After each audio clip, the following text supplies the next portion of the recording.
ìjà tí Lizzy Anjorin bá òṣèré akẹgbẹ́ rẹ̀ Bíọ́lá Adébáyọ̀ jà ó ti kúrò ní kékeré o àfi káwọn olólùfẹ́ Bíọ́lá Adébáyọ̀ bá wọlé àdúrà nítorí pé ó jọ pé Lizzy Anjorin ò ṣetán láti tú okùn lọ́rùn rẹ̀. Portable Arija náà ti kó sí páńpẹ́ Lizzy Anjorin o ló bá wọ tuutu lórí ẹ̀rọ ayélujára ẹgbọ́n ohun tó sọ. onírú èèyàn bí Ìyábọ̀ Òjó nínú ìrìn àjò ẹ o tó bá mọ̀ pé o fẹ́ rògolo bí Lizzy àfi kó tẹ́tí bẹ̀lẹ̀ jẹ́ kó listen. mo máa sọ gbólóhùn kan wípé the end will justify. níbi ọdún mẹ́ta méjì sẹ́yìn mo máa sọ gbólóhùn kan fún yín pé ẹ fún gbogbo wa lọ́dún márùn-ún ọdún márùn-ún ò tí ì pé wọ́n ti tán.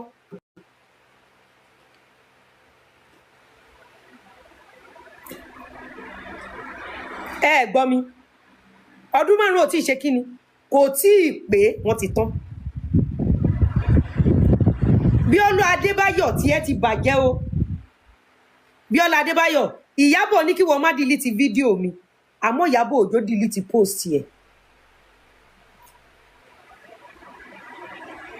Ìyábọ̀ Òjó ó delete post tó ṣe níjẹta.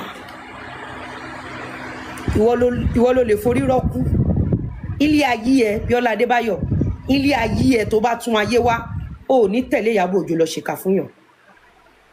àti kò jẹ́bo ló ṣàmì lọ́wọ́ kò sí bàbá ńlá kú bàbá ẹni tí ó bọ̀.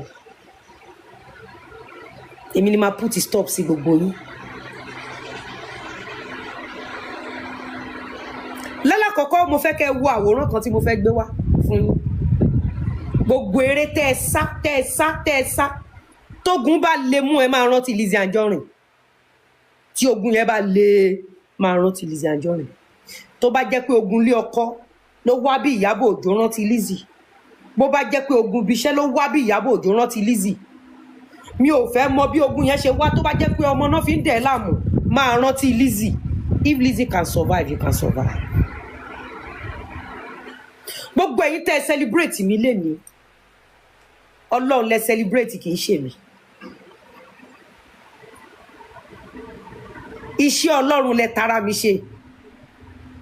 ṣe rò pé easy kí bí àwọn millions àwọn èèyàn mélòó ló bá Jésù jà èèyàn mélòó ló wà Mẹ́kà tán bá Nábì jà.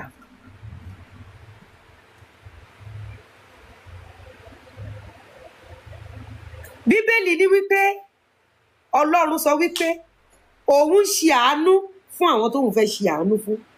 Ìyábọ̀ Alice Òjó Ọlọ́run lòun ṣàánú fún Lizzy ẹgbẹgbẹ̀rún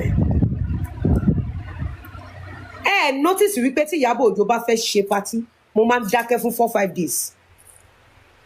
Notice kí n calculate kí n calculate. ṣe rí ọ̀pọ̀lọpọ̀ yín tẹ́ máa ń dá sọ̀rọ̀ social media ẹ̀yin lẹ ń fi ogun jara yín. ẹ̀yin fúnra yín lẹ máa ń fi ogun jara yín kí n pay attention ẹ máa fogun jara yín out of ìlara tẹ̀m̀bẹ̀lẹ̀kún ọ̀tẹ̀ ẹ máa fogun jara yín àtàwọn ọmọ yín.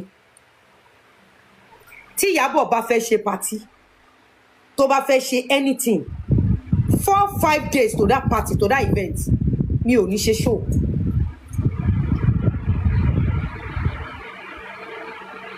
ṣe rí show tí mi ò ṣe yẹn ó ní ìdí tí mi ò ṣe.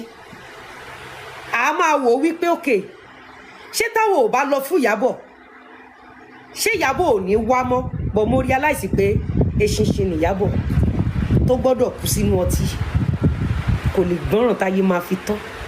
Ìyábọ̀ wá wùwà yẹn títí kò ní lárí nínú ayé ó wùwà yẹn títí ẹ bàjẹ́ tán nínú ayé. ẹ̀yin èèyàn kí lẹ rí sóhun tí Lizzy Anjorin sọ nípa àwọn òṣèré akẹgbẹ́ rẹ̀ Bíọ́lá Adébáyọ̀ àti Ìyábọ̀ Òjó? ẹ jẹ́ ká mọ èròǹgbà yín ní abala àríwísí comment section. ẹ má gbàgbé láti share fídíò wa like fídíò wa ẹ ṣé gan-an ní fún àtìlẹ́yìn yín.